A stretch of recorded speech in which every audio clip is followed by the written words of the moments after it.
So hello and welcome everybody. Thank you for joining us. My name is Mara Walsh and I will be your host today. I am so excited to be hosting this virtual tour this week to celebrate Holy Week. Thank you all for joining us in this celebration. It's been a long week for me, as many of you who join me each week knew that I had a very scratchy throat last week. I ended up getting COVID and spending much of the past week in bed.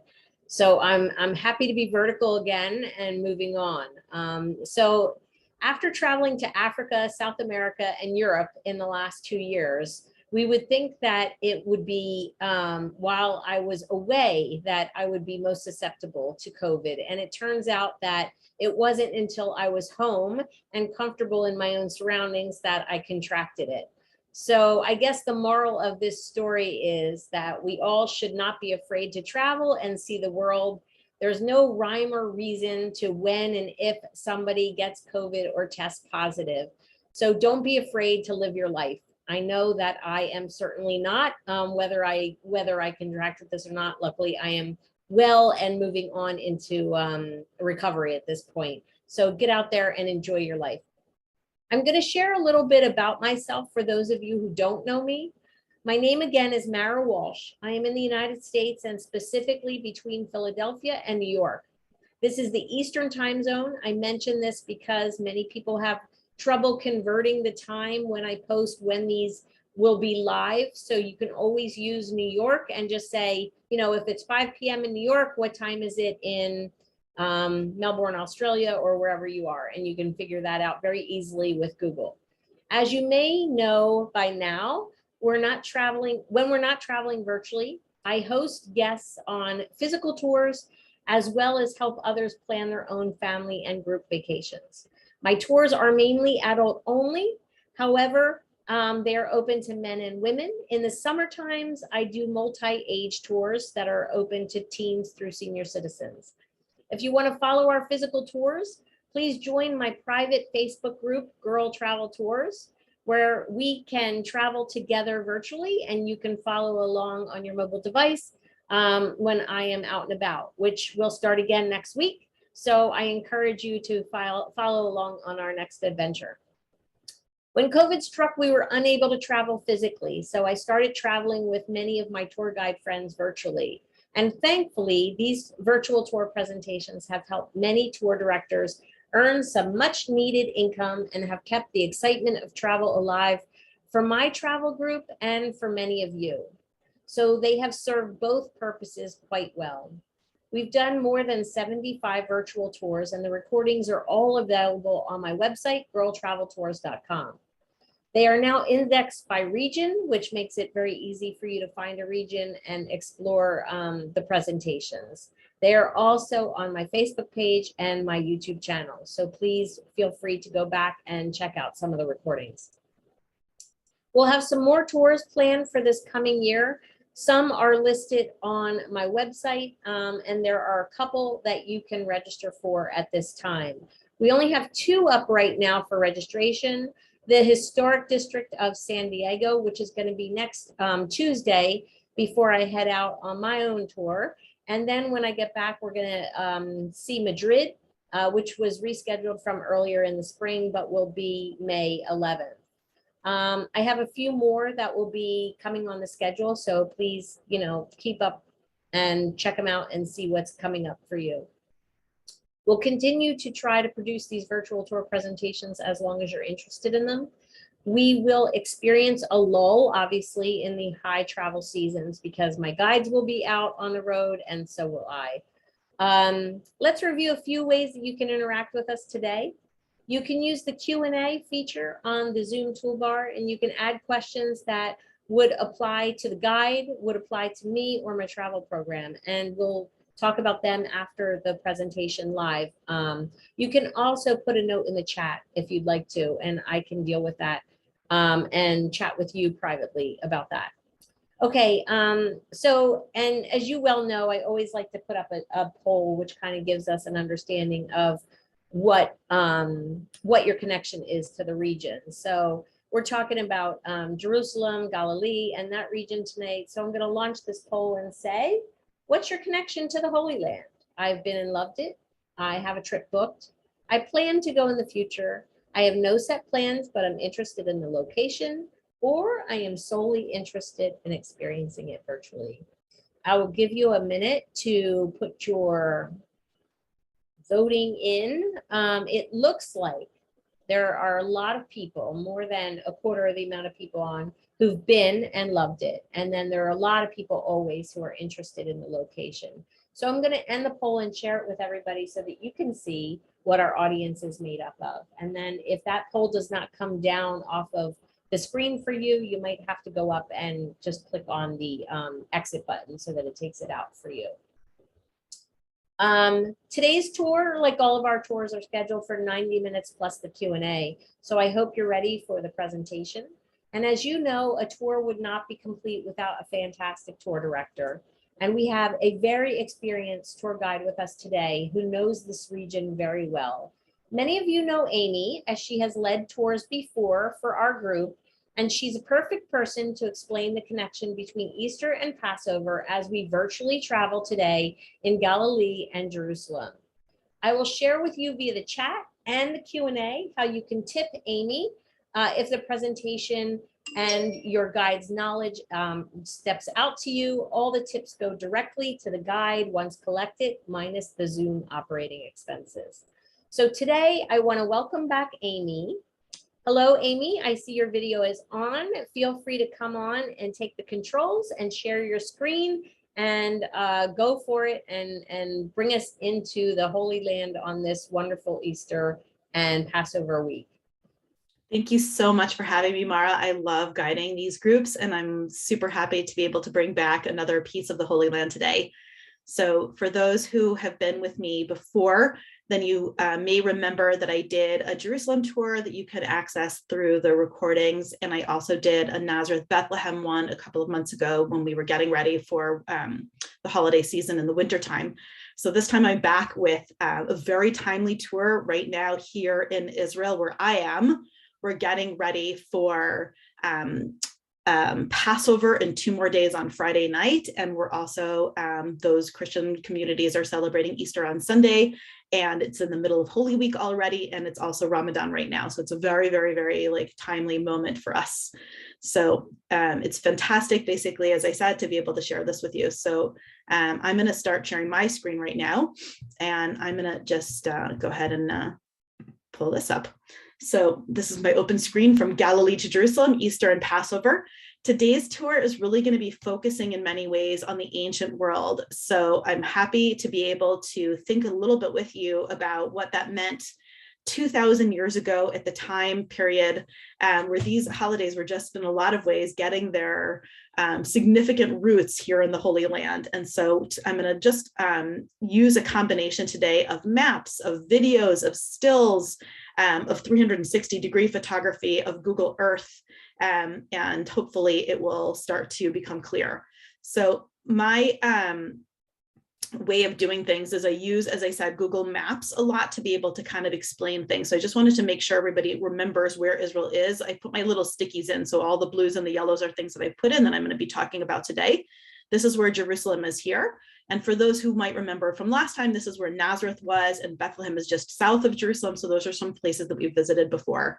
So in terms of where we are in the Middle East, this is the Mediterranean Sea. Out here to the left, to the west and to the east is Jordan, and then it goes into the Middle East. If you go north of us, you get into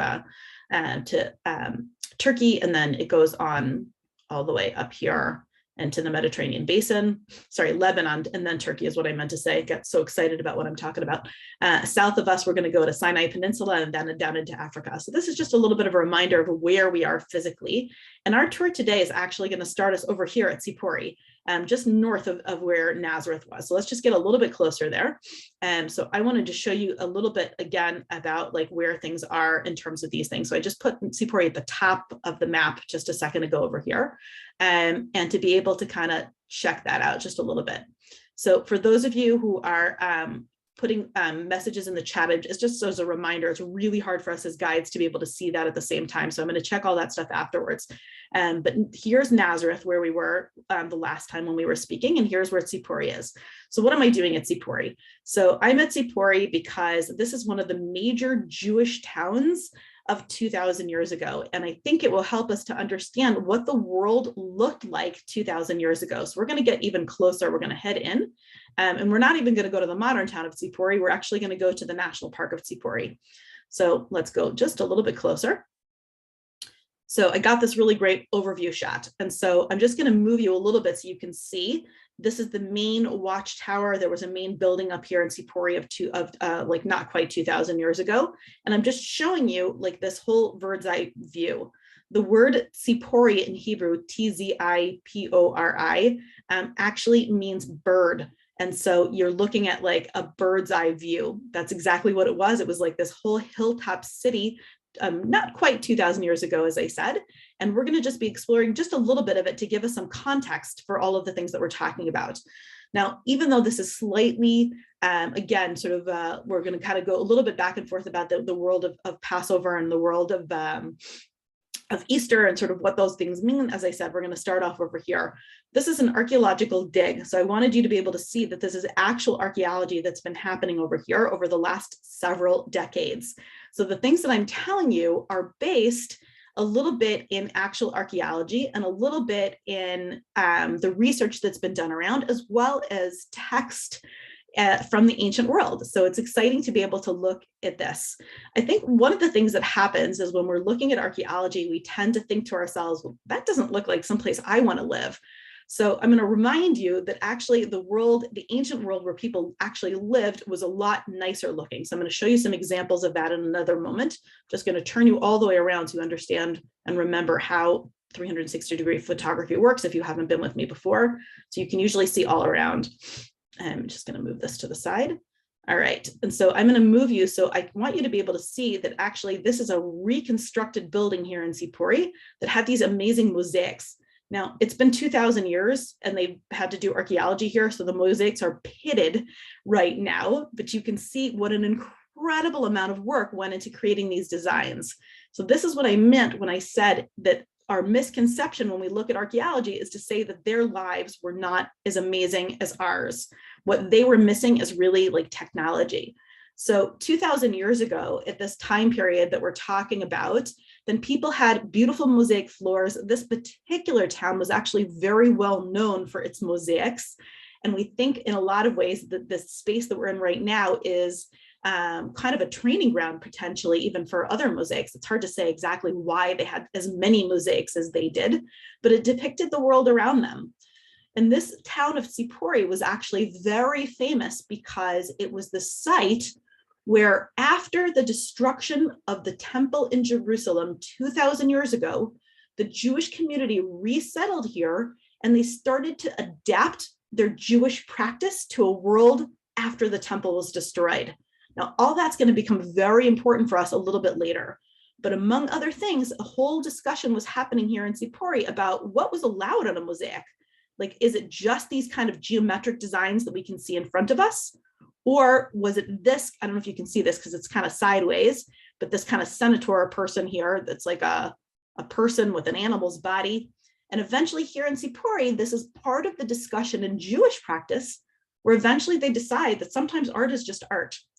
But one of the other things about this place is when they do decide that sometimes art is just art and not idolatry, then we can even see examples of that in the synagogue. Now, I wanted to show you because today there's a modern day building built over the ancient synagogue. So I'm showing this to you, as I said, to give us a little bit of context to the world of 2,000 years ago. So we're going to head inside here so you can see a bit more of the inside here. But you could just look and see how beautiful and green when this picture was taken. This is in the north of Galilee, the rolling hills of Galilee here in Israel. Take a look at this floor. So this is the inside of this synagogue. How amazing is this? I love this because it has a few cool aspects to it. The 360-degree photography made this circle not look like a circle, but I swear in real life it's a real circle. But you can see a depiction up above here at the top where there is a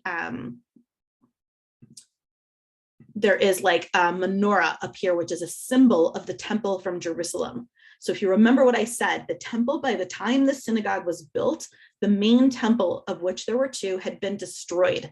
So it was destroyed in a massive revolt between the Romans and the Jews. And there was a massive period of mourning afterwards about this exact issue. So building a synagogue that remembers the temple is not a surprise.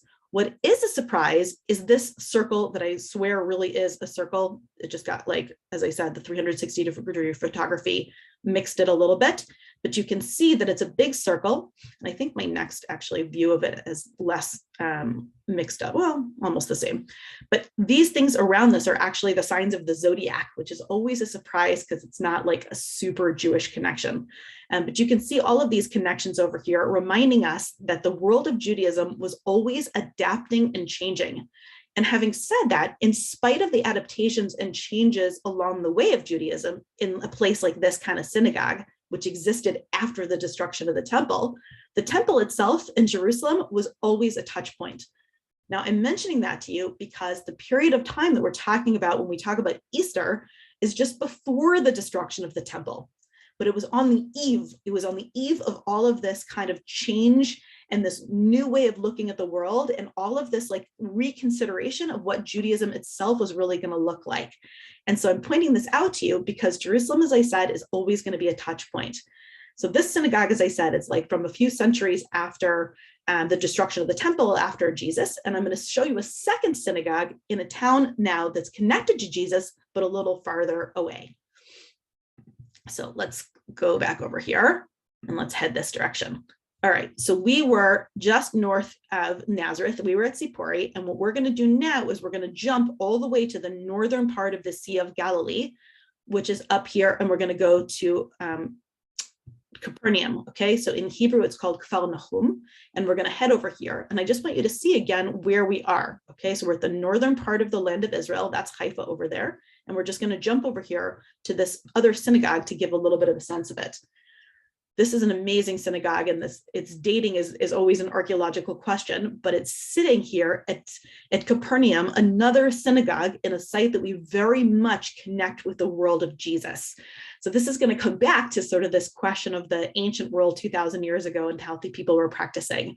So this synagogue with its beautiful pillars and its bench seating around the sides is coexisting in this town. And here I'm going to turn you around a little bit just so you can see.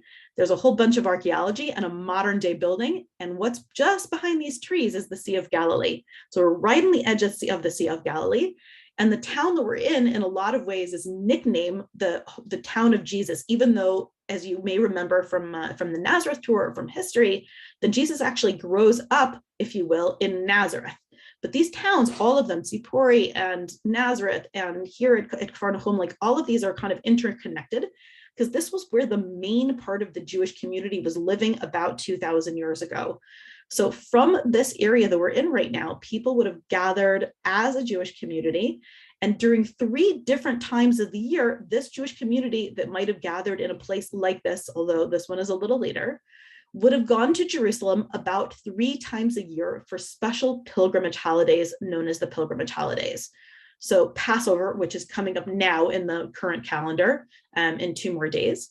And then we're going to have Shavuot, the Feast of the Weeks, and then Sukkot, the Feast of the Booths, which will happen in the fall. So those are the 3 times a year that the residents of the Galilee would have head to Jerusalem to be able to make a pilgrimage there, which is part of Jewish tradition. I actually want to head over here to this other building so you can see a little bit more about the world of Jesus as well. All right, so this is going to be hard to see, but so I tried to put up some pictures. If you haven't seen me use Google Earth before, this picture that's up on the right-hand corner, you can't make it move. Only I can move us around. So I'm going to show you. I'm going to move us, so you're going to be able to see everything. You won't miss anything because I'll move you, but I can't make this go away. I put it there on purpose to show you some pictures. So I'm showing you a piece of archaeology that's down below and a modern day building which is up above us. So let me turn around so you can see where we just came from, past this group. The synagogue that we just came from is this white building back here. There's all this basalt neighborhood, and this neighborhood is dated, in fact, to 2,000 years ago from the time of Jesus. So it's known as the house church, this space. So this is another picture that I took of it from a little bit above. You can see that there's an inner chamber, and then an outer chamber, and some spaces around this area. And it seems to have been a gathering space, potentially one that was used by Jesus, even possibly, again, according to Christian tradition, this is where Jesus might have talked to his disciples and his sort of gathering community as this place was being built. Here's a picture that I grabbed off of Wikipedia to make sure that you could see what it looked like when the archaeology was just found and before they built the modern day church, which sits literally right on top of this.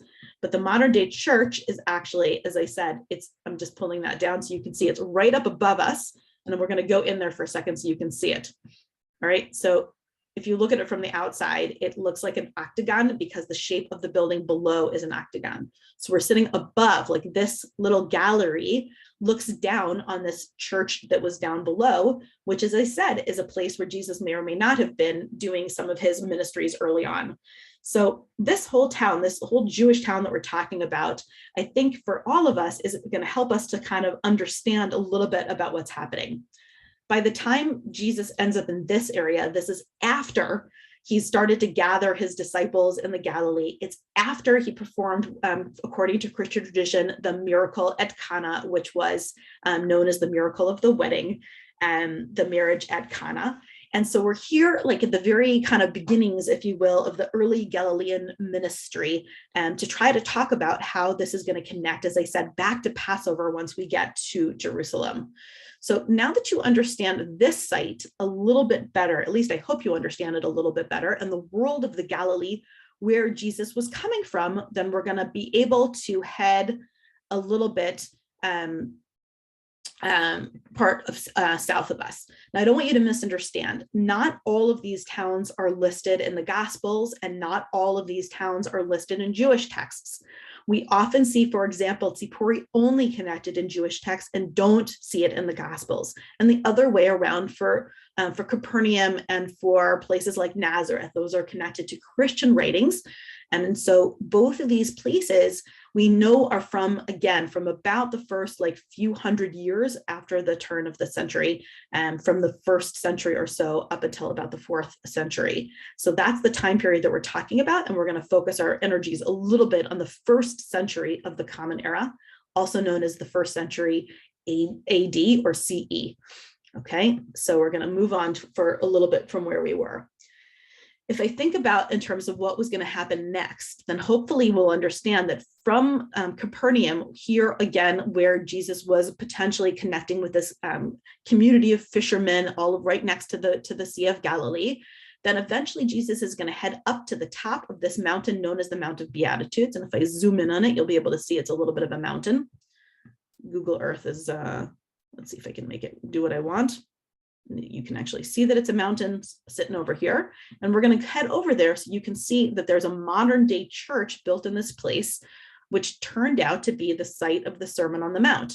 So the Mount of Beatitudes is located, the modern day church is located in the same place that Jesus is going to give what we think of today as the Sermon on the Mount.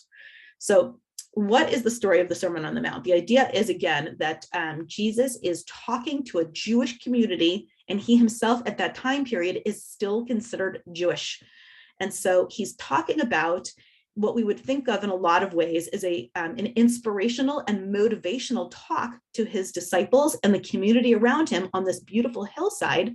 Just beyond those trees is a drop off that blue in the background. That's not sky, that's already the Sea of Galilee just beyond there. So I'm going to show you in this direction as well. So it drops off between us and those hills, and you're right at the edge of this mountain up above. And the Sermon on the Mount is meant to inspire the congregation to really do their best to practice their religion and their faith. And so it's a very interesting moment in time. So let's go into the modern day church so you can see the inside of the modern day church. You can see right now that the Beatitudes themselves are listed up at the top. The Hebrew word for Beatitudes, by the way, is ashrei.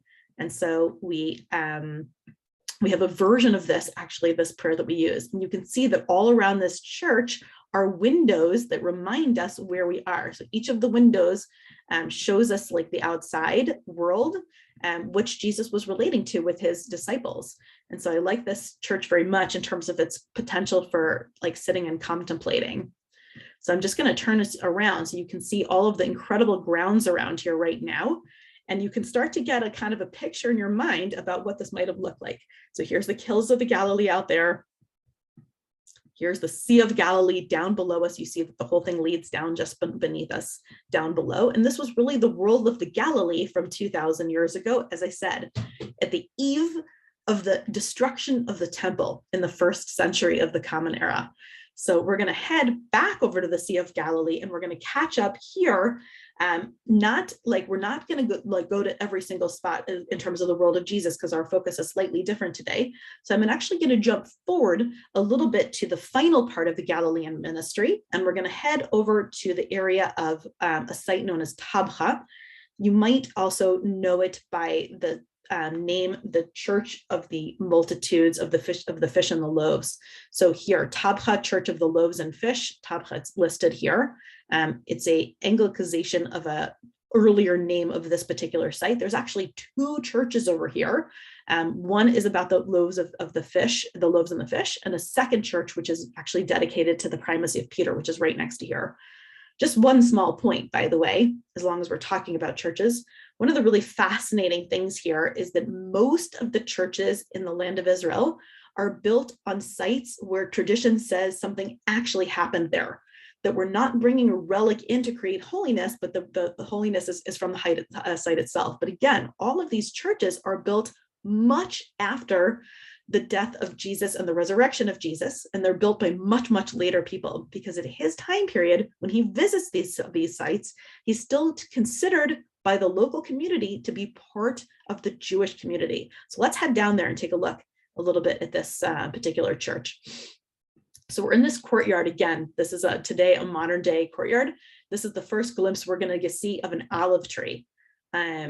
I'm going to tell you more about olive trees shortly, but among other things to remind you is that the olive tree, for us at least, is a reminder of the resilience of people through the ages. An olive tree can be cut down, it just grows right up again. It doesn't need a ton of external water. It usually can manage with the water that it's on.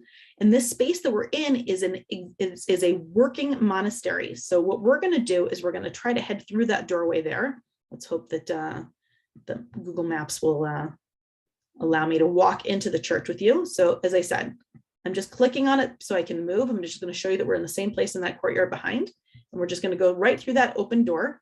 And you can see that the modern day church also incorporates those same kind of mosaics. And most of these mosaics are actually ancient mosaics. Some of them are new, and some of them are incorporating the older ones. So now that you're inside the church, you can kind of see what it's all about. So for those who don't come from a Christian tradition or need a reminder, then this church is dedicated to the memory of Jesus. After the death of John the Baptist, Jesus goes to isolate himself.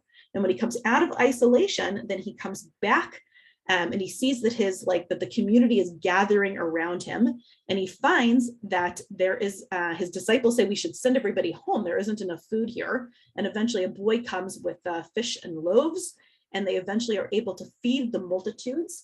And they are said to have fed about 5,000 people. So the altar has this image on it, which is the fish and the loaves. Here are the 5 loaves and the 2 fish that are inside over here. So you can kind of see what that looks like.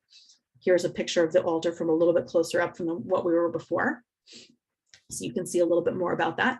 And I also wanted to show you that we're right on the edge of the Sea of Galilee. I took this picture, not this past winter. This past winter was not quite this rainy, but the winter before, which was crazy rainy, and the Sea of Galilee came all the way up to the shores, really these trees normally are not underwater. So I wanted you to be able to see, because after the story of the fish and the loaves is going to be immediately what happens, well, not immediately, but soon after this is the story of Jesus walking on the water here at the Sea of Galilee where we are. So we'll just take one more glimpse inside this church. I have so much to show you today, so I'm trying not to get caught up in too many of the same things. But I did want you to be able to see that there's sometimes there's an inset that reminds us that there's pieces of the original mosaic that are built here right into this church. And so you guys can see a little bit. Let me turn you around so you can see all of the church and don't feel like you missed anything. Let me show you the back side of it. But this church is, a really beautiful example, again, of a modern church, which is incorporating a very, very ancient story. So from here, what we're going to be doing is we're going to be heading down in a lot of ways, all the way down and back out outside. Here's the altar again, just to be a little bit closer to the altar. We're going to be heading down from where we were because I want to get us towards Jerusalem. I have so much to show you in Jerusalem today that I want to make sure to explain the connections so we can also, as I said, make those connections to Passover and to Easter. And so this will be, I think, hopefully interesting for you. I want to show you something for a second while you're looking at this. The blue sticky is where we started in Tzippori, and these yellow ones up here at the top of the Sea of Galilee are, again, this is where the Mount of Beatitudes and Capernaum is up here, and Tabgha is up here where we just were. The easiest path to Jerusalem in your mind's eye might have been to cross straight down from Nazareth towards Jerusalem. But in fact, that's a rocky hilltop all the way down. There's like a big ridge of mountains. So your two options, your best options were kind of to cross over towards where it says Netanya and then cross the coast and come up, or more likely, which was to cross to the Sea of Galilee and come down this Jordan Valley down to the top corner of the sea, the Dead Sea over here, and then turn up here west till you get to Jerusalem. So that's the most likely pathway. Some of you know the story that happens in between, which is the story of Jesus heading also to Caesarea Philippi or Caesarea Philippi, which is all the way here in the very, very northern part. I'm just going to point it out for those that know the story. There's a small, a big moment that happens over here, but we're going to actually, for our purposes, as I said, head down through the Jordan Valley, and we're going to head up this direction so we can kind of check out all of these things. Now, this time period that we're talking about, so as I said, I've mentioned several time periods.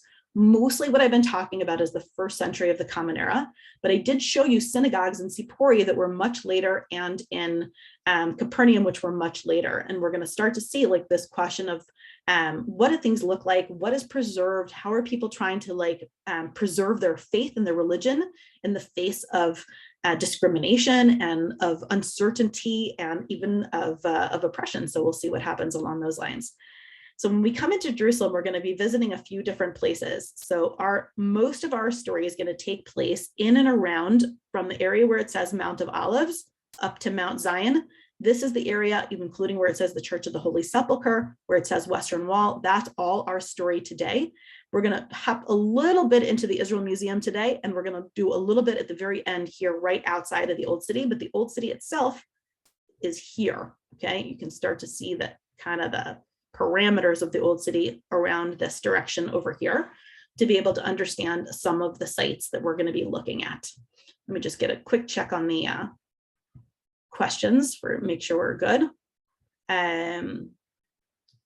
Great. Okay. So I'm going to answer some of these questions a little bit later. I'm going to hold on to these questions for later. Okay. So we're going to head over like Jesus, and we're going to come from the side of the Mount of Olives. By all accounts, in terms of Jesus, he was on his way to Jerusalem at the end of all of this story that we've been talking about because of this pilgrimage to Passover. So again, so as a reminder, the whole community was supposed to come to Jerusalem to celebrate the Passover, which is also known in the ancient world as the Feast of the Unleavened Bread. So if you're coming from the side of the Dead Sea, let's come out for a second, and then you'll see what I'm talking about. I'm zooming out just so you can see. Okay, this is the area of the Dead Sea. So again, north is to our, sorry about this, but north is to the right? This is where we came from a second ago. And we came all the way from the right-hand side, which was the north, through the Jordan Valley. And we came this way. Let me see if I can move this for you so you can see better. If I move it this way, then now I've reoriented the map northwards, right? So we came down all the way from the Jordan Valley. We came up this way. And in getting into Jerusalem, the first thing you hit is the Mount of Olives. That's why we're over there. So let's kind of get a look and see what was happening. This is also known as like kind of the triumphal entrance. And I wanted you to be able to see what the Mount of Olives might have looked like. We're using a rendering. This is a rendering from modern Jerusalem, which is made by a company called Simplex, which has allowed us to use their platform. So I'm showing you that the top ridge that's on the horizon here, these two towers here, these are sitting on the Mount of Olives. So Jesus would have come from the backside of that valley, the mountains on the very, very back, that's already in Jordan, okay? So Jesus would have been coming sort of this direction, coming up, and so would the rest of the Jewish community. So the first view that he would have been from the top of the Mount of Olives, which is why we're going this way in the first place. So we too are going to head to a view of the Mount of Olives. Now, this is not the view that the Jewish community would have seen exactly, all right? So what is the view that we're seeing? This is the modern day view. So today we see this amazing, beautiful Dome of the Rock. And if you were with me on the Jerusalem tour, you may remember that this is the Dome of the Rock, and it sits on its own mountaintop known as Mount Moriah. Now today, that's what you're looking at is, again, today, this is a Muslim site which commemorates the ascension of Muhammad to the heavens. So in your mind, I want you to superimpose what the temple was, which would have been more or less in the same place, because that's what the Jewish community would have seen at this time period. All the way from when Herod built what is known as the Second Temple. Okay, the first temple had been built by Solomon, and it was destroyed in 586 BC. But eventually Herod built what is known as the Second Temple. And the Second Temple stood more or less from the first decades BCE before the Common Era, and it only fell in the year 70 of the Common Era. So just around about 100 years or so, the temple stood over here, and it was the main site that people would have seen. And people would have been coming, as I said, to give sacrifice, to be able to visit the temple, and it was sitting on a mountaintop known as Mount Moriah. So we're on the Mount of Olives right now. So we're on a hilltop right now, and the hilltop goes all the way down into this valley. You see where the road is? That's in the valley, and it goes up, and on the other side of this valley is this wall. That's the wall of today's Old City. And at the top of this wall, where the trees are on the left-hand side of the screen, that is Mount Moriah. It's where the temple used to sit 2,000 years ago. So with that understanding, this triumphal entrance of Jesus in that context, as I said, would have been because they were on their way, as I said, for this feast of unleavened bread. And that we understand from a reading of the Gospels. So the Gospels don't always 100% are in sync with one another, but for the most part, that's what we understand from this. So from here, then the Jesus and the disciples would have made their way down, along with the entirety of the Jewish community, on their way to being able to come in. So this road that we're on right now is also sometimes known as the Palm Sunday Road. And I'm showing this to you because just a few days ago on Palm Sunday this week, there was a massive procession of people at different times coming down this road. So I have a little vision of it. So we just came down all the way down this road. We were all the way at the top past where these gold onions are. And I put you with just 30 seconds of a video so that you too could see. And I'm gonna play this for you.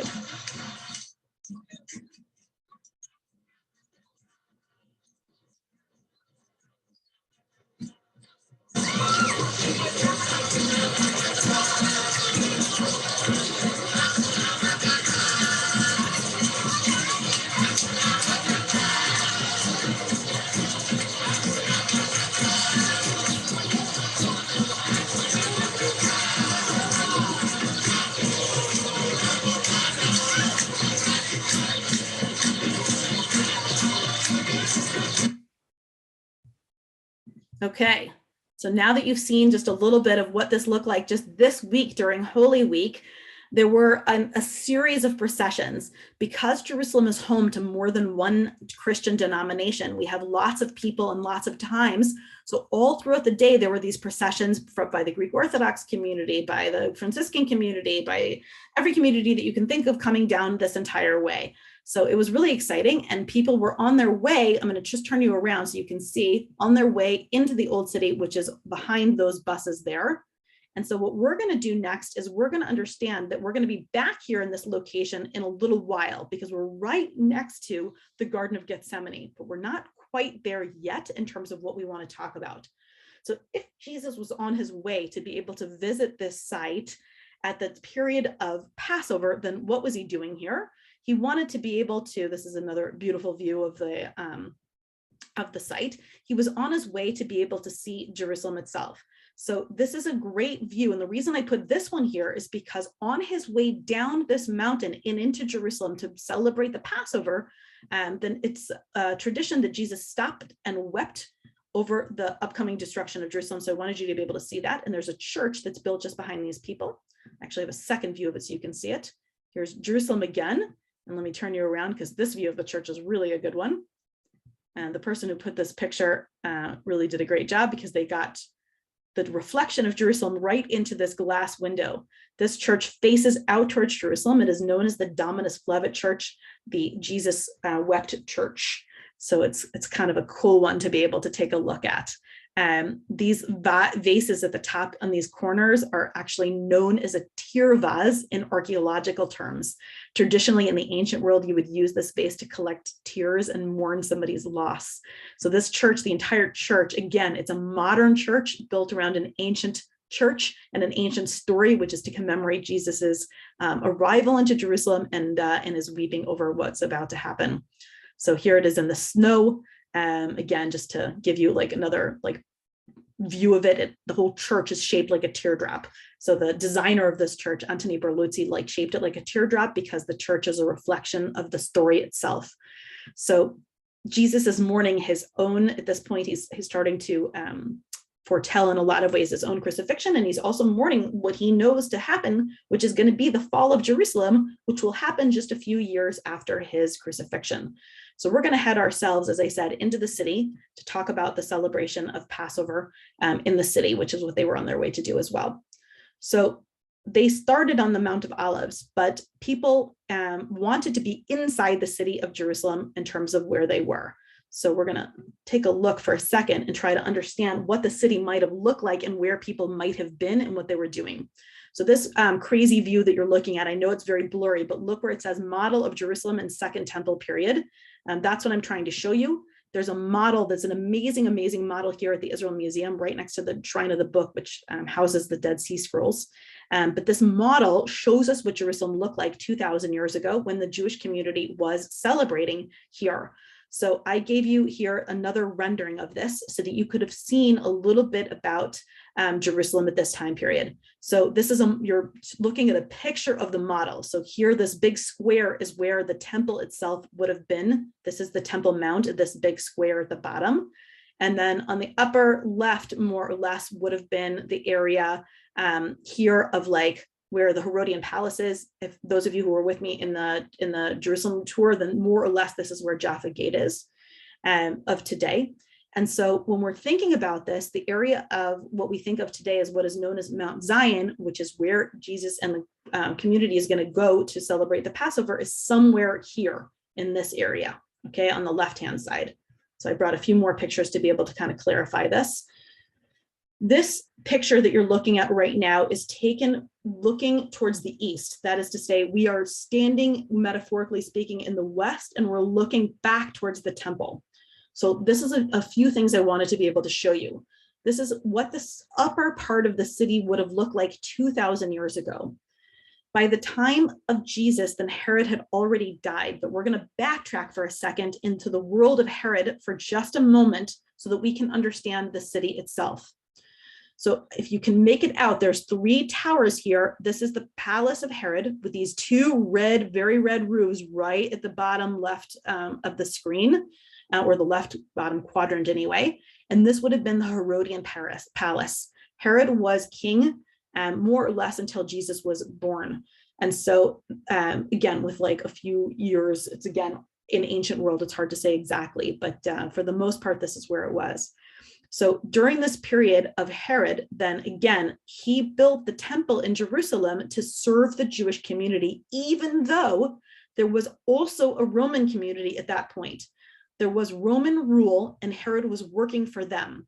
Within the Jewish community, there was already somewhat of a powder keg of problems with a discrepancy about how people felt that they should practice their Jewish traditions. So during the period of Herod, we already see people talking about this question, that Herod himself was a supporter of a community known as the Sadducees. The Sadducees probably lived up here in these red roofs at the top of the hill, and they were the ones who actually served in the temple, which is here. It's this white building with this golden cap to the whole thing. So this is the temple up above that Herod built on a platform sitting on top of Mount Moriah. So what's hidden behind this wall is the fact that there's a mountain. For anybody who wants to know where the Western Wall is, this wall facing us, this big wall is the Western Wall. It's just this little section of it today that's still existing. But a second piece that I wanted to show you here is that because Herod was working for the Romans, then you also have a fortress that belonged to the Romans on the upper corner over here of the Temple Mount. On our screen, it's to the left, and it's known as the Antonia Fortress. Later on, the procurators are going to sit here, sort of the Roman governors are going to sit here, among others, that it's possible that Pontius Pilate also had a space here. So I wanted to show that to you as well. And that the lower part of the city, kind of on the bottom right-hand side, might have been the area of the Pharisees. So where does the world of Jesus connect to all of this? We don't 100% connect Jesus to any of the above, probably an offshoot of the Pharisees. The Pharisees is another word for those who interpret a wider interpretation of ancient law. So in the world that they were talking about, they don't celebrate the Passover Seder exactly the same way that I do today, because today we still mourn the loss of the temple, but they did go to the temple, and this is where the temple was. Now, during the rest of the year, then you had sacrifices happening in this place 3 times daily. But 3 times yearly, there's this pilgrimage for the Jewish community to come up here. And as I said, one of them is Passover. So what is Passover? Passover is the remembrance of our freedom from Pharaoh and from the slavery that we faced in Egypt.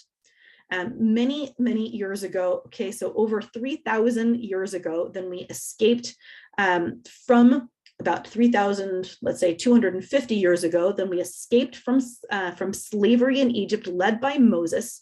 We wandered through the desert for 40 years before we eventually ended up in the land of Israel. And that process of getting out of slavery is known as the Passover. And so that's what we're going to be celebrating in about 2 days' time. And even now, at the period of Jesus, which was like, again, we're talking about 2,000 years ago. So already over 1,000 years had happened between the actual Exodus from Egypt and that moment. They were doing a similar form of Seder than we probably do today. We don't know exactly what it looked like.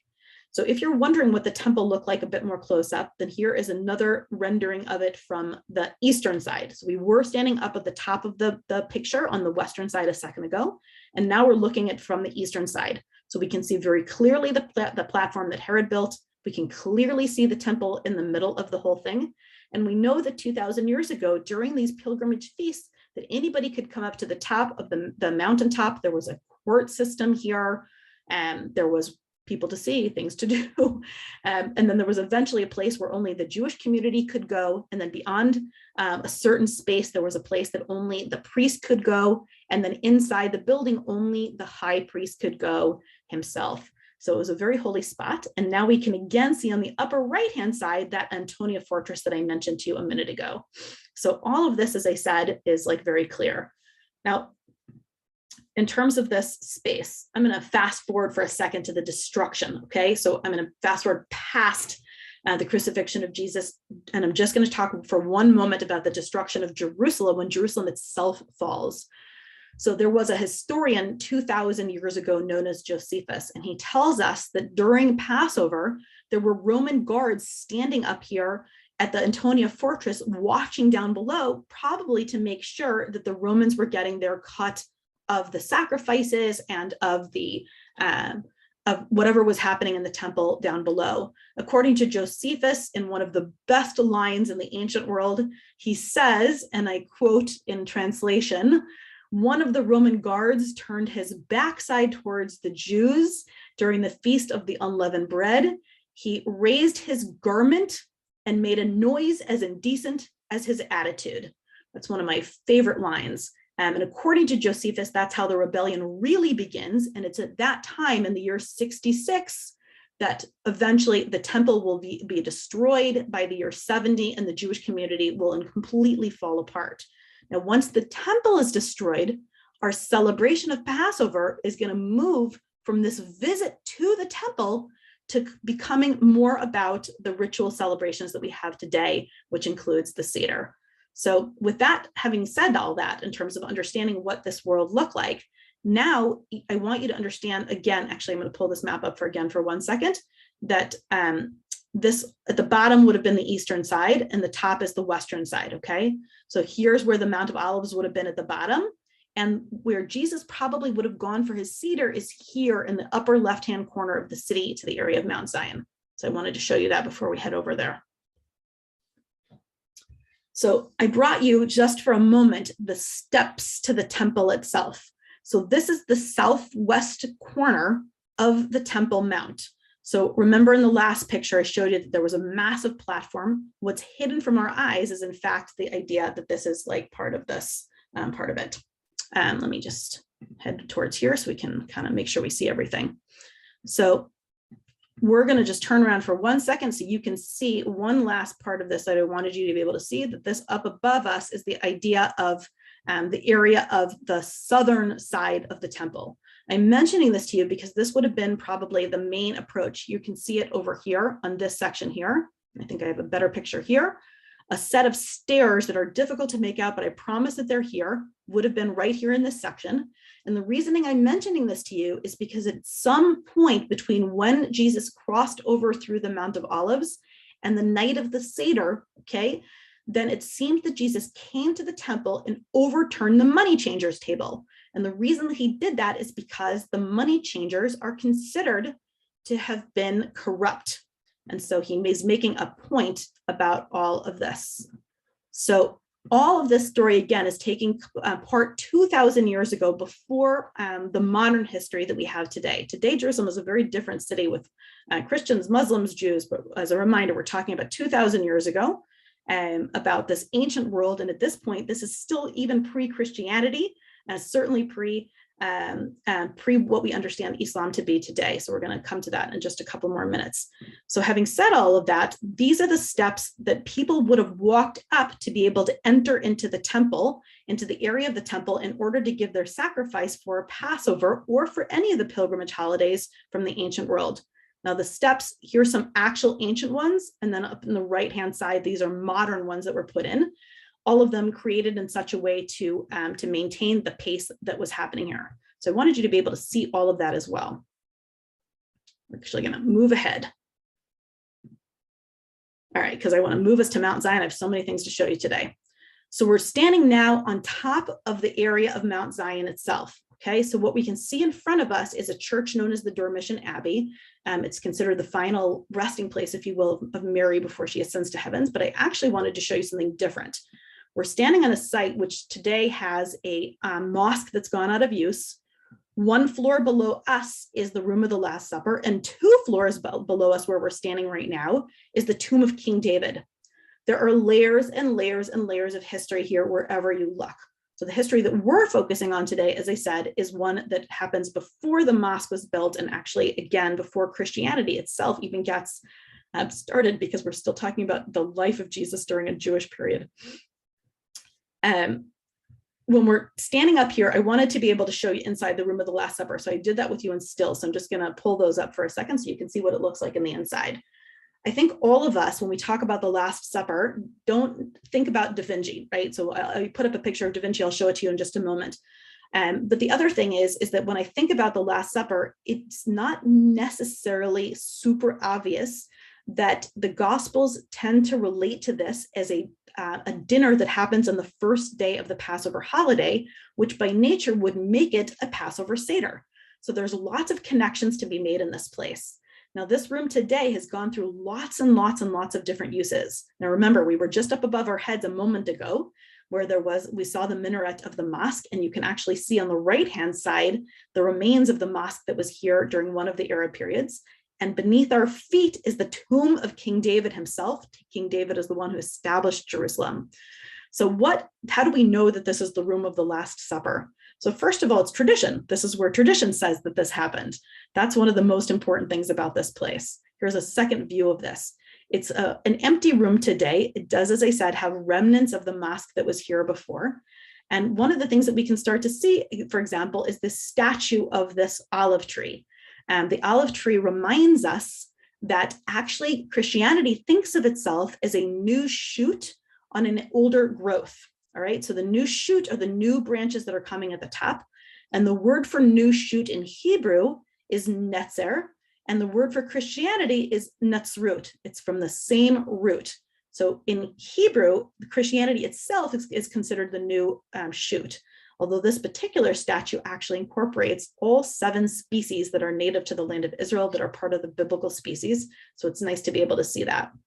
As I said, there's this beautiful stained glass, part of the mosque that used to be here. So as a reminder, this is what Da Vinci kind of imagined the Last Supper to look like. Now, from the traditions from the Gospels, let me just pull the first picture up again. Then what we do know about this space is that during this time of this dinner, then Jesus will make references to things that are traditional as part of a Passover Seder, and that will become incorporated into Christian tradition going forward. Among other things, he talks about the wine. In Passover tradition, there are 4 cups of wine. He explains to the disciples that the wine is his blood. And he talks about the crackers, which in Jewish tradition is matzah. It is the unleavened bread. And he talks about the matzah as his body. So we can connect all of these things between what's about to happen in this Holy Week that will become known as Easter week for Christianity and will still become part of Passover tradition as far as the Jewish community is concerned. So for those who remember their history, then after this traditional dinner, and again, here's actually a 360-degree view of this room. So this is the entrance to the room. And here is this place behind us. So it's very small, this room. And right beneath their feet, as I said, is the tomb of King David. But now you guys can see this room in its entirety. This one was giving me trouble, so I wasn't sure it was going to show up. glad that I could show it to you. So we're heading out again so that you can be able to get, again, a little bit of a sense of where we were and where we're going. So we were up here where, all the way up here at the top where this blue sticky is over here. And we believe that after the Last Supper, okay, that Jesus then makes his way back out towards the Mount of Olives, which is all the way across, all the way over here to this area at the bottom. Do you see where it says the Tomb of the Virgin? Just to the right of there is going to be where we're going. That's going to be the Garden of Gethsemane. So we're going to head over there now. The Garden of Gethsemane, the word Gethsemane in Hebrew means olive press. So we're back to the olive trees again. And the olive trees, as a reminder, are a massive, massive part of industry in the ancient world. Among other things, then olives are used for anointing things, for ritual purposes, for food, for medicinal purposes, for shampoos and soaps and things along those lines. So there's lots and lots of reasons. But Jesus comes out here to rest. The disciples fall asleep. And this is going to be the site where Jesus eventually is going to be arrested by the Romans. So today, there's a modern day church, again, that's built on the ancient church that's in the same site. So I have a little video that we did as a walkthrough so that you could see it. I'm just going to take off the sound so that I can explain to you. So that this is us walking through the Garden of Gethsemane that's outside. And you can see these really ancient olive trees in some places. Some tradition has those olive trees going back all the way to the time of Jesus. And that is a question mark, although olive trees are very good at regenerating themselves. So certainly their ancestors could have come this way. But this church is built around the idea that this is the site where Jesus would have come and fallen asleep in the evening and been able to go afterwards into to be able to visit the to be able to sort of come and to think about, by himself. And the video is only like about 2 minutes, so we're just going to keep going in about 1 second, and we're going to be able to head inside to the church. Fast forward us for a second so I can get to what we need. So coming into the church itself, the church is a modern day church built in the site of an ancient church, which you've seen with us happen before. So what happens is we're walking inside, and this church also tells the story of exactly what happened in this place. It's also known as the Church of All Nations, since many nations gave money for this. And it's also known as the Church of the Agony. So this is where Jesus, as I said, is going to be arrested. And because it happened at night, the designer of this church, the same Anthony Barluzzi that we talked about earlier, designs the church with these dark colors, with these blues and purples. And we're looking at the altar that's just in front of us, the stone altar. And in a moment, you'll be able to see up above that we'll be able to see a mosaic of Jesus on this rock itself, which is the site, as I said, of the crucifixion. So I find that these places here in Jerusalem are like a very, very good reminder of that things happen here on these particular places. So we're heading out of this site in just another moment to be able to catch up and understand what was happening going forward. So from here, after his arrest, Jesus was going to be taken to trial. And if you remember, then you'll remember that I showed you the Antonia fortress, which is at the edge of the Temple Mount. And some traditions say that that's where Jesus was taken. Here's a 360-degree view, so you could see the entirety of this beautiful church. This is a really great church because it's always very quiet in here as well. So I'm just going to show you, like, even though it's meant to be reflecting the darkness, this is a picture when it was in the light. So I'm just going to show you all around. And then we're going to start this is the altar up above, and we are going to head across the way. From here, what we're going to be doing in just another moment is I'm going to switch to another application so I can actually do a walkthrough with you. So I'm looking backwards now towards the Mount of Olives. So this is the Mount of Olives in the background. And this behind us would have been the continuation of the pathway that Jesus would have taken to be able to go inside into the old city itself. And at the time, of course, it was the only city on his way to being taken for the trial. So I'm going to actually stop share for 1 second because I want to reshare from another application. I'm going to switch to a full-on video in just for a moment, and I'm going to explain like my voice over the video itself, so that you'll be able to see very clearly, hopefully. Give me a second where I get the right video. Okay. So we are now already at the site, which is considered the first station of the Via Dolorosa.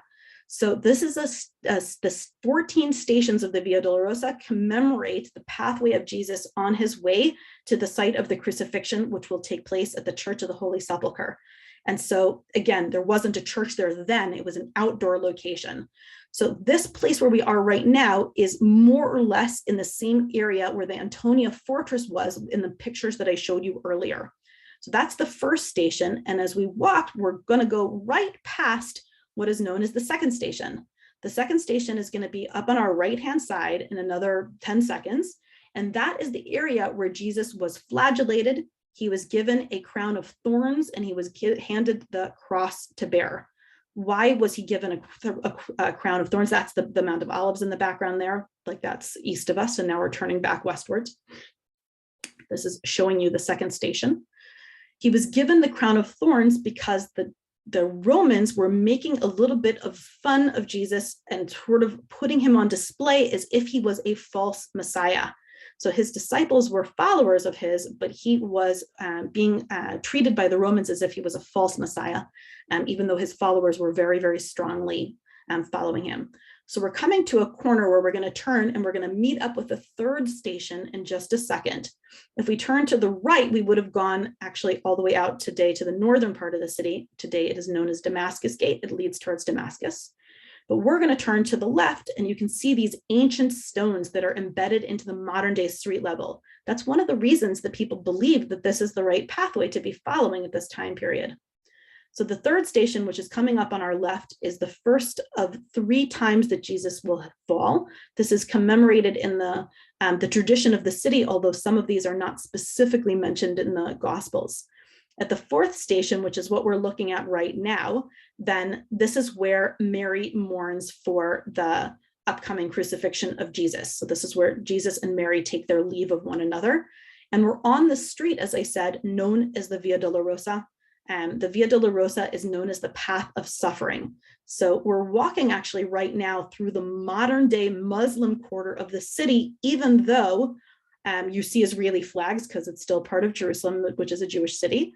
And even though this is part of a Christian story. This is the 5th station that we're at right now. And the whole building is built around the idea of the chapel is built around this stone that we're about to see embedded in the wall right in front of you. And that stone is part of the oldest parts of the buildings. It's where Jesus rested his hand after Simon of Cyrene was pushed out of the crowds and helps Jesus to carry the cross for a couple of feet. Just going to pause for a second because I want you to be able to see that to the right of the sign where it says Via Dolorosa and above the circle, then there's a square inset that has two crossed arms.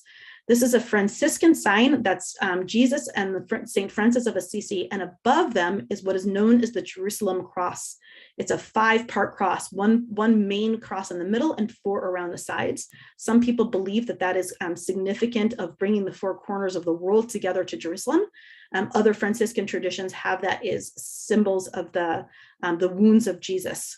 So I'm just gonna, the video is gonna stop and show you for just a second about this inset stone right here so that you can see this as well, to be able to see where Jesus stopped and rested his hand. And so what I think it's hard to tell from the video is that we're starting to climb up a hill. So we were on the Mount of Olives, at the base of the Mount of Olives, we crossed into the Kidron Valley, and since we crossed over and from the site of the trial, we've been going uphill. This is the site of the 6th station of the Via Dolorosa. And you're going to see this pillar that's embedded into the wall underneath that disc where it says the Roman numeral 6 up above. The pillar down below is considered to be the house of a woman called Veronica. She came out of her house and wiped the face of Jesus, and her cloth retains the true image. Her name is a reflection of her story, Vera, meaning truth, and icon, meaning image. In each one of these stations, this is still part of the idea of, again, that this is like the traditional places along the way, and almost all of them have chapels. The area that we're on right now is the 7th station. It's this place where Jesus is considered to have fallen the 2nd time. When we filmed this a couple of months ago, most of the stores were closed because it was still like Corona, because I filmed this like about 2 months ago when it was in preparation for doing all of this. We're going to head up the hill even higher right now on our way to the 8th station. This is the site where Jesus meets the daughters of Jerusalem, and they also mourn for his upcoming crucifixion, and he comforts them, but also prophesies the falling of Jerusalem itself in this place. You know, had the modern day buildings not been there, then the pathway would have taken us back up this hill, but instead we actually have to turn back around again, and we're going to go back down this just a few steps where we just came from, and we're going to turn again to be able to continue on our pathway. So we're heading up these sets of stairs, and now that we're leaving the market street, they were just doing construction when we were filming, then we're heading up the stairs to be at the rooftop of the Church of the Holy Sepulchre. So the Church of the Holy Sepulchre is the site of the commemoration that we're going to get to shortly of the site of the crucifixion and the resurrection of Jesus. So you can already start to see the domes and the kind of the distance there in the background. But the idea is that today, this top part of it is actually a Coptic monastery. So the door that's in front of us leads to a monastery of Ethiopian Copts that sit here in the rooftops themselves. And we're heading around the corner to continue on the pathway of the Via Dolorosa. We're no longer on the street, but we're actually on the rooftop of the church complex at this point. In the ancient world, it was massive, by the way. The church, for just in case anybody doesn't know, was actually initially established in the 4th century, but it's grown and changed since then many times. Here's the site where the 9th station is being commemorated. This is where Jesus falls for the 3rd time. So we're just showing, again, this 9th station, and then we're going to turn around here. We're going to pass the Coptic Patriarchate, which is their the Coptic Orthodox Patriarchate, which is here in this site, and we're going to head onto the area of the monastery of the Ethiopian Copts through this little doorway that's going to come around to our left. I'm going to grab a water.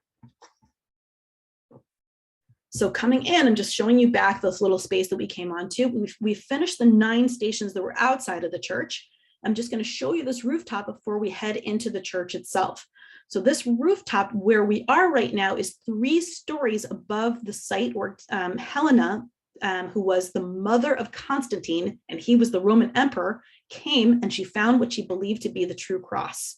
It's the whole reason that the church is built here is because 3 stories below us, she found what she believed to be the true cross. So you can see the dome of the church that's there now, which has been at least in some form or another since about the 10th and 11th centuries and the 12th centuries.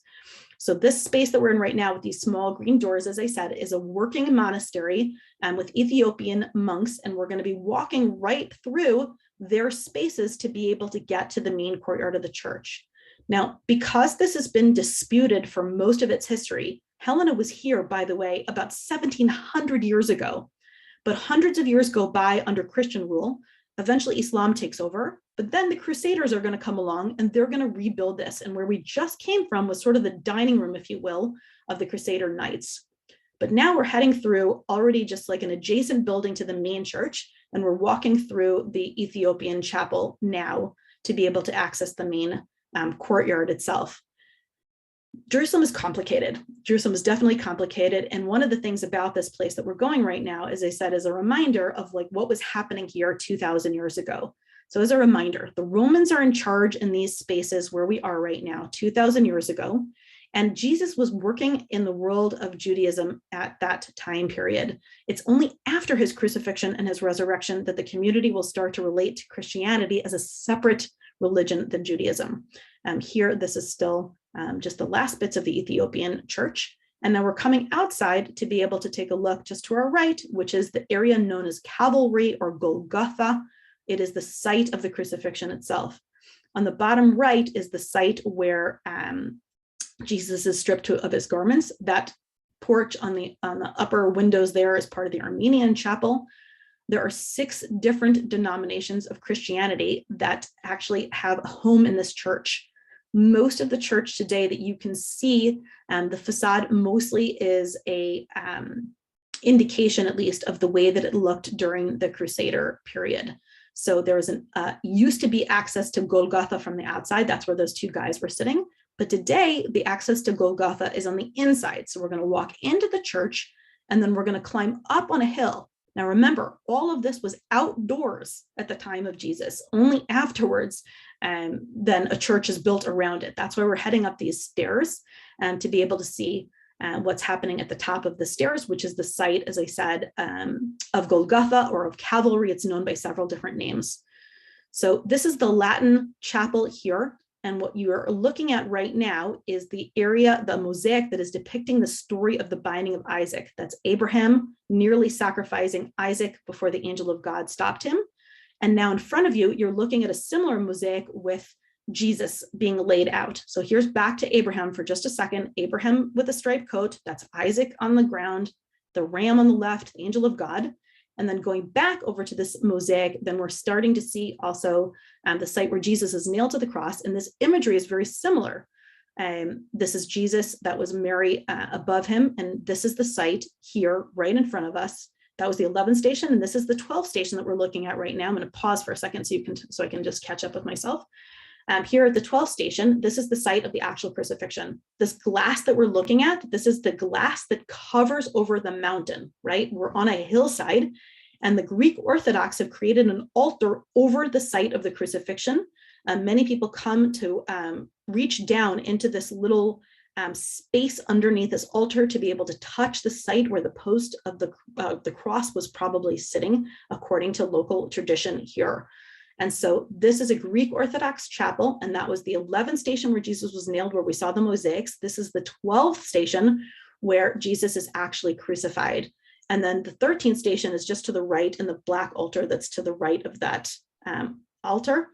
Just there in the middle is the 13th station. It's where Jesus is taken down from the cross. And we are going to be heading down the stairs to be able to see a little bit. Turning you around again to look at the beautiful Greek Orthodox chapel, and then we're going to go down the stairs. Sorry.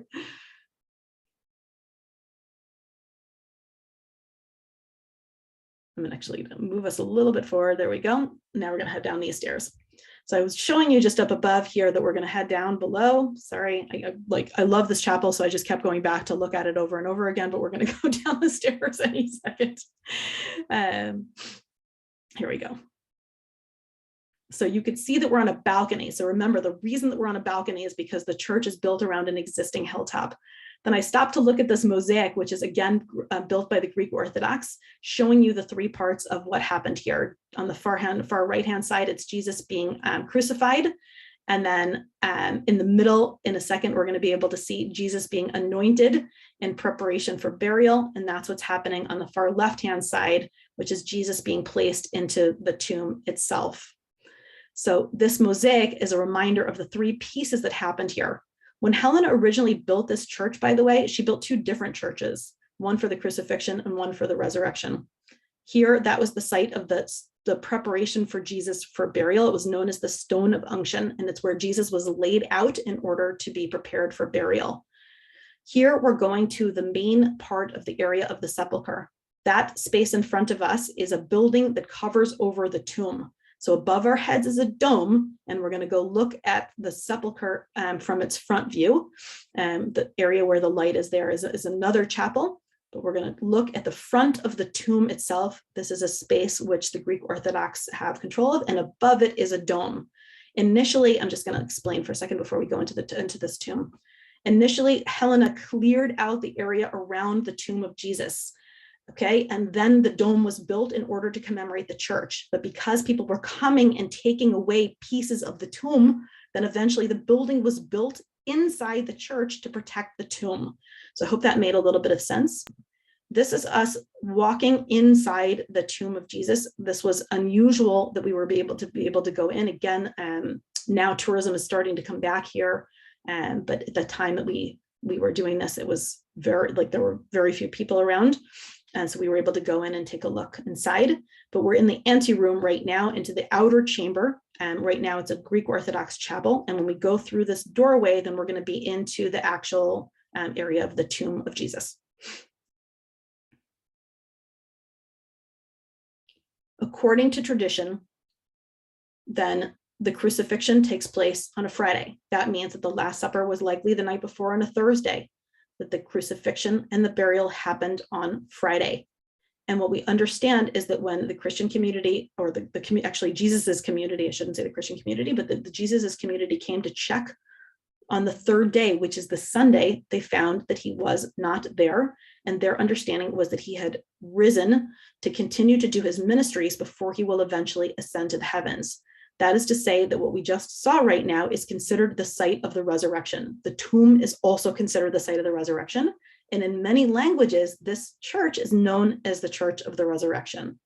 So I'm just going to show you just a little bit more of this church itself, just so you can just see a little bit of the Catholicon here in front of us right now, to be able to see this as well. But understanding, I think this site, this is the main chapel, and if and when the Pope comes, then the Pope will be able to use this, even though it is now under the Greek Orthodox. It's known as the Catholicon, but it's under the Greek Orthodox. It has to do with the changes of history over time, who and when people have been in charge over history, whether it was the Greek Orthodox here or the Catholic Church or the Coptic Church, has to do, as I said, with other parts of the chapels. And we're walking in for a second to be able to see the Franciscan chapel, which was being cleaned at this moment where we were over here. And the church itself is under heavy renovations about now. So we're looking at the clean lines of the Franciscans. Franciscans have the same goals as the Greek Orthodox, by the way. They want to connect with God, but the Greek Orthodox tend to surround you with all of this beauty, and the Franciscans tend to keep with clean lines in kind of consideration of their own vows. I'm taking you to the Chapel of St. Joseph, which is also known as the Chapel of Joseph of Arimathea. The tradition says that Joseph of Arimathea donated the tomb to Jesus, and so I'm walking you back to be able to see the back side of the tomb from the Coptic Church, and then we'll go into the into the Chapel of Joseph of Arimathea, so I can show you an alternate tomb, so you'll have a better sense of what a tomb might have looked like 2,000 years ago at the time period that we're talking about. This dome up above is always like incredibly impressive. And this week it's been filled with people, obviously, because there's so many people in town that are here to celebrate Holy Week and to be able to consider all of the things. This is the chapel that's actually right now, as I said, it was empty when we were there. It's right now, like these days, it's actually kind of filled. When you go there on a Sunday, then there's any varying times of day, there's like services happening. And we came in to be able to check out this little tomb that's also from the same time period, so you'll be able to see it. So this is the entrance to the tomb, and when you go inside, there's a couple of niches inside there where bodies might be able to be laid out in front of you. The tombs are rock-cut tombs. That is to say, they're tombs that are cut of stone. It was like a bit dark and hard to get a good focus, but hopefully we'll be able to show you. So this is the two niches that are in front of you right now.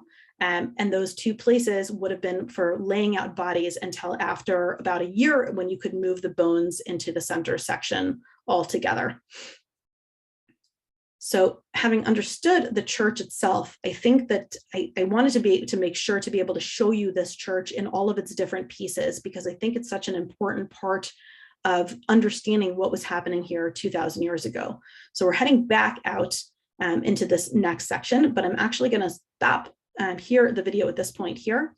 And we've seen most of the church together. And what we're going to do is I'm going to go back to the Google for 1 second.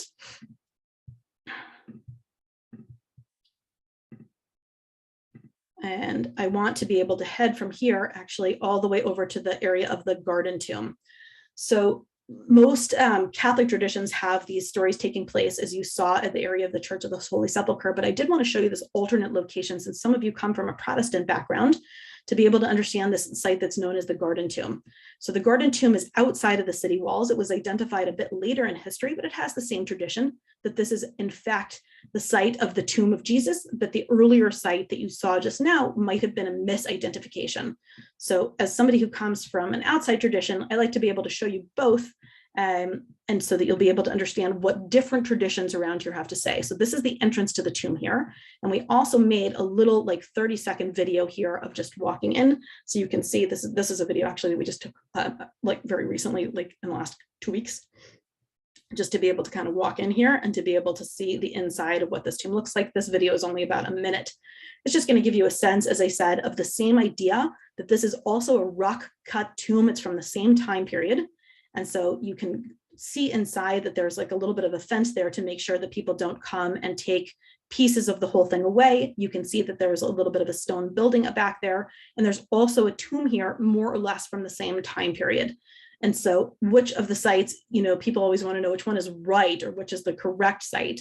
There's no good answer to that question. I can only tell you what tradition says. Around here, tradition is much stronger than anything else. And so it's always interesting to be able to see. But here in this city, in a couple of days' time, everyone is going to be celebrating in these places, because these are, as I said, two sites that are recognized as the site of the resurrection of Jesus. And so from here, as a reminder, eventually Jesus will come back to the top of the Mount of Olives, and this is the Chapel of Ascension. So I wanted to be able to stop here at the Chapel of Ascension with a reminder that this is where Jesus ascends to the heavens after he finishes with his ministries. But going back to our connection, as I stop the share and we sort of come to the end of this, the touring part of it, is to remind you that the city this week is celebrating everything. Today, 2,000 years after these events took place, then the city has taken on a completely new tradition in a lot of ways. So today we have, as I said, the Muslim community is in the middle of celebrating Ramadan. Ramadan is part of their holy month of atonement and of reflection and of fasting. It's a very, very interesting time, also a very difficult time. Like, I'm not gonna, mislead you into thinking that everything is sunshine and rainbows around here, because it's certainly not. But the Christian community is absolutely celebrating. In spite of our strong connections here in Israel to the Christian community is actually tiny, really, really small here. And of course, the Jewish community is getting ready to celebrate one of its most important holidays of the year, which is Passover. So it's a really interesting week to be able to be living through this here in Jerusalem, and to be able to remember all of these ancient connections and all of these ways that our history interlaces and interconnects with one another. So I hope that you enjoyed the touring part of this, and I thank you so much for staying. Hopefully people got something out of this. I can't tell you how nice it is to be able to do these kinds of things. So thank you so much, and I think we're going to go to the Q&A. Wow, this is amazing. Thank you so much, Amy. I think the one thing that stands out to me, having been lucky enough to be at the Church of the Resurrection, is how fortunate you were to be able to explore it during COVID, when there was no one around. I mean, the sensation and the feeling that you just gave us on this tour is, I will say, completely different from an experience of being there with tourists. It just gives you an understanding of everything so much better, I think, and even a little bit more touching, I think today was for me than when I was there in person. So I appreciate that. there are tons and tons of questions in the Q&A. Yeah. You should probably get a little drink of water, and then Yeah. you can go to the top of Yep. the Q&A. And if you don't mind, you can read off the questions and go for trying to do the best you can with the answers. Perfect. So I'm going to answer a couple of questions that came to me directly in the chat as well before I get to the Q&A ones. About olive trees. Somebody asked about whether olive trees will give fruit if they're like not in the ground. So olive trees, it takes a long time for them to give fruit, but they will. And one of the things in general that's part of Jewish tradition here is that we don't plant fruit trees for ourselves. We plant them for our grandchildren. And so it's like a long-term thinking process about that. I got some questions about, as I said, about the Palestinians, Christians, Muslims. As a reminder, we've been talking about the ancient world, and it's absolutely the case that we have Palestinians today, and we have Muslims, and we have Christians, although a small Muslim Christian community, and that there's ongoing questions about that. But our job today is not to talk about geopolitics, but about history. And thank you to all of you who sent comments and thank yous. That's really awesome. And then I'm going to go. I think that was the end of the actual questions here. I'm going to jump in there once before you get to the Q&A and just Okay. let everybody know that this session is being recorded. It usually takes about 3 hours for me to put it up on YouTube and our website. If you go to girltraveltours.com in the next 3 hours or so, you can view the recording and share it with friends. Oh, and while I've been talking to you, there's like a whole thing. So somebody asked about the church in Capernaum. Okay, so in Hebrew it's called Kfar Nahum, so it's hard for me to get the pronunciation right in English. So the church and the church synagogue in Capernaum is also supposed to be the home of Peter. It's true, because the identification archaeologically speaking is not, it's not quite as strong, then I didn't mention it, but it's true that that is definitely a tradition. There is academic articles saying that Jesus was a part of a community in Tzippori. That's certainly a possibility. Tzippori is a long-standing Jewish community, and so if there are places there, you know what I mean, that are part of the Jewish community, it stands to reason that Jesus would have visited many of them. Somebody asked about why they built a modern church above that site at Capernaum. It's because it's so important to the Christian community to be in the actual spaces where things happened, that they didn't build it into the archaeology, they built it around the archaeology. So that's what they're doing in most of the cases. Somebody asked me to write the names of the places. So Tzippori, I'm putting it in the chat, Capernaum, Tabgha, those are the sites in the north.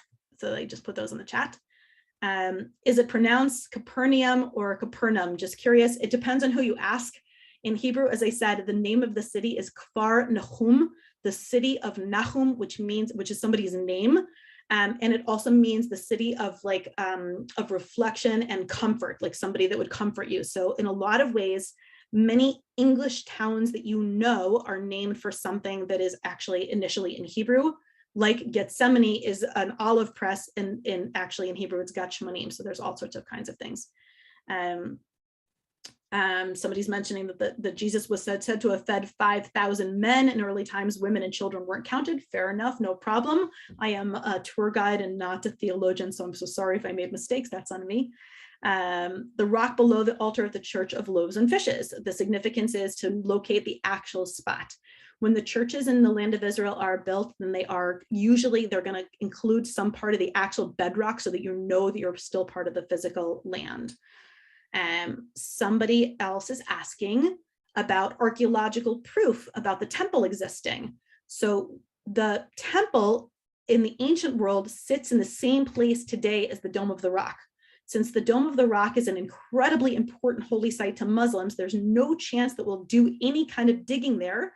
So therefore, we cannot show you an actual piece of proof, but I can show you all sorts of things that Herod built around there, and some kind of pretty decent circumstantial evidence. Among other things, the peak of the mountain, which is today part of the Muslim site, seems to have been in the same site as where the Holy of Holies used to sit. But again, you're right that we can't prove things with an actual set of archaeology specifically on the Temple Mount, but there's plenty of archaeology quite around there.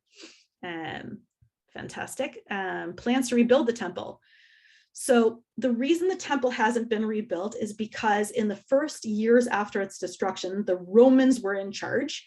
Not long after that, then we have also the Byzantines, which are kind of a continuation in many ways, but at that point, a Christian community.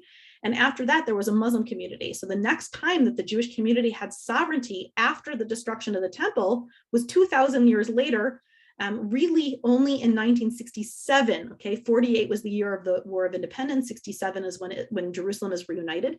And by 1967, for hundreds of years, that's been a holy site for Islam. So Jerusalem is the third holiest site in Islam. So there's definitely no chance of being able to rebuild the temple. And a side note, I think at this point, because the focus of the temple was on sacrifice, I'm not sure that it would have been necessarily a possibility to go back to sacrifice. There's lots of things that would need to be put into place to be able to do that. And somebody else is asking, what kind of sacrifice did they give at the temple? So 2,000 years ago, the daily sacrifice or the sacrifices during the years, during the pilgrimage holidays, could have been anything from like 2 pigeons if you were not super wealthy. You could have given something as large as a sheep or a goat. It just depended on your own wealth and what you were able to pass on. I didn't mention this like while we were talking because I was a little nervous about the timing, but I should also mention to you that even getting up to the temple in the first place, you had to pay a tax. It was known as the half shekel tax. And so one of the reasons that we actually believe that Jesus was overturning the money changers tables is because the money changers were using money that had the images of Caesars and kings and who knows who.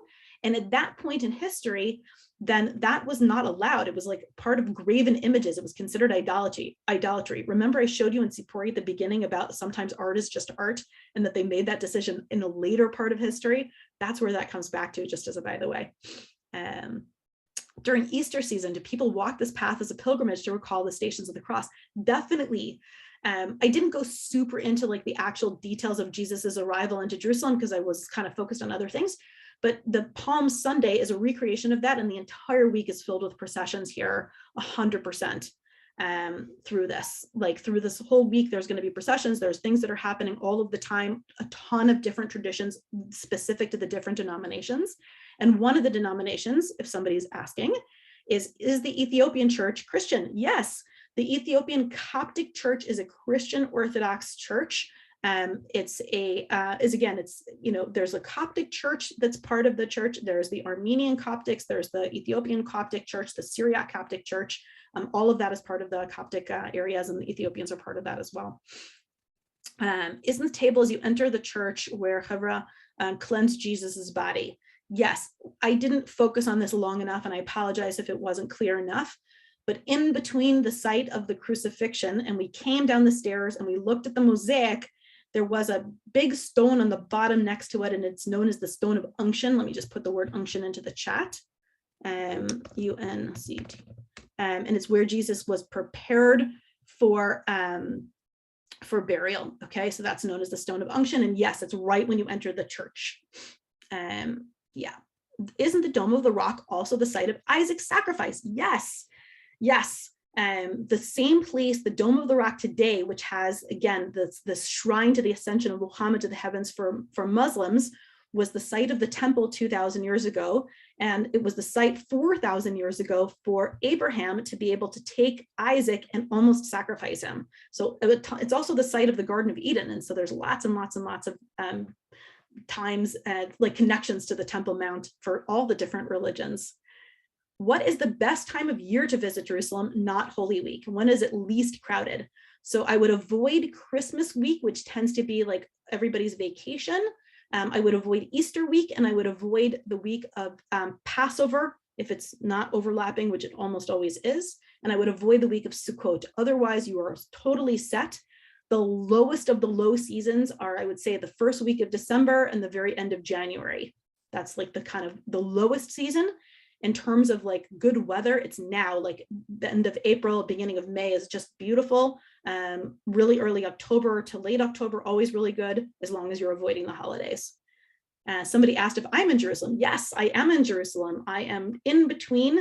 I'm like 5 minutes actually from the old city. It's one of my favorite places. Let's see. How interesting. The Last Supper took place over the King David's tomb. Seems like Jesus would have had dibs on a place highly sought at that time. We think, again, there's like a lot of theories about why Jesus was over in that specific area for having the Last Supper.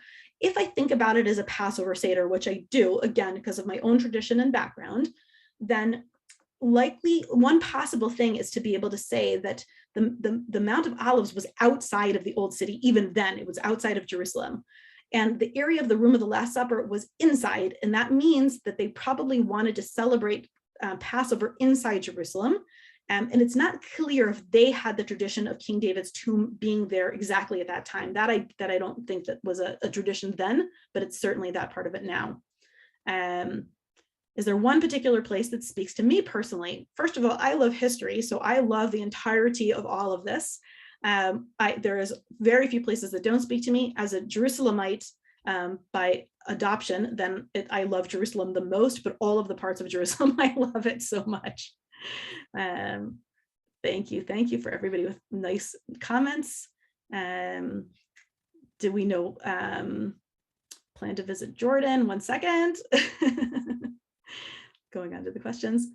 Which sites of the tombs do I feel is most likely accurate? I don't have an answer to that, unfortunately. I don't think we can say which of the tombs is more accurate.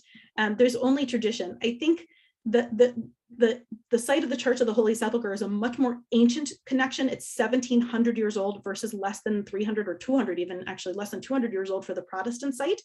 So there's history on one side, but having said that, the Garden Tomb is beautiful and a lovely site. And I think for everything that we do in Jerusalem, the tradition is really strong here. And so when we take a leap of faith, we sort of say it's not really the most important thing if we're actually touching the right site. We just want to make sure that we're kind of getting close to understanding this.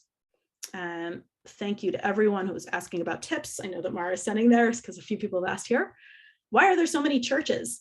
There are so many churches here in spite of the small Christian community, because every single place where something important happened in the life and death of Jesus, the disciples, and the family, then there's a church here to commemorate those places. So this is really, I think, a good reminder of that. Somebody's asking about my background, which I probably should have said to begin with. Among other things, I'm a tour guide here in Israel. And in Israel, the training for tour guides is very long and very difficult. It used to be, they shortened it in the meantime, but it used to be like 2 years, and it's similar to doing a master's degree. In addition to my tour guide's license, then I also have a master's degree in addition to that. And I've been working here in the world of this kind of thing. And I've been working in the world of archaeology for a really long time. Somebody is asking if it's dangerous to travel or live here. Neither. I mean, I don't think any more or less than other places. Obviously, I cannot ignore like tensions that happen and things that are going on. So there's like that, but obviously, like, those of you who heard about New York this week, it's the same issues. So everywhere is both, challenging and also exciting all at the same time. Somebody asked if I still find myself discovering things about the Holy Land, and the answer to that is every day. Even now, like in the research to organize this tour for you, then I made sure to kind of relook and make sure that I, had every part of the details. I wanted to be able to make connections, and hopefully I discovered things and showed you some things along the way. Why is there such a small Christian community when there's so much Christian history? So that has to do with like kind of the changes of history over time.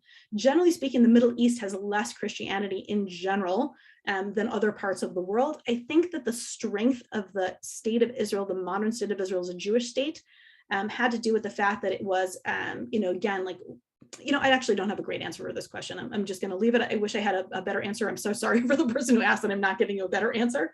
It's just sort of the changes of history over time. Where am I from originally? So I was born in Ohio. I grew up in New York. I went to college, undergrad in Wisconsin, and I came to Israel and lived in kibbutz, actually, which is a communal type of settlement. Right when I came here, at this point, I'm about 6 weeks away from celebrating my 30th anniversary in Israel.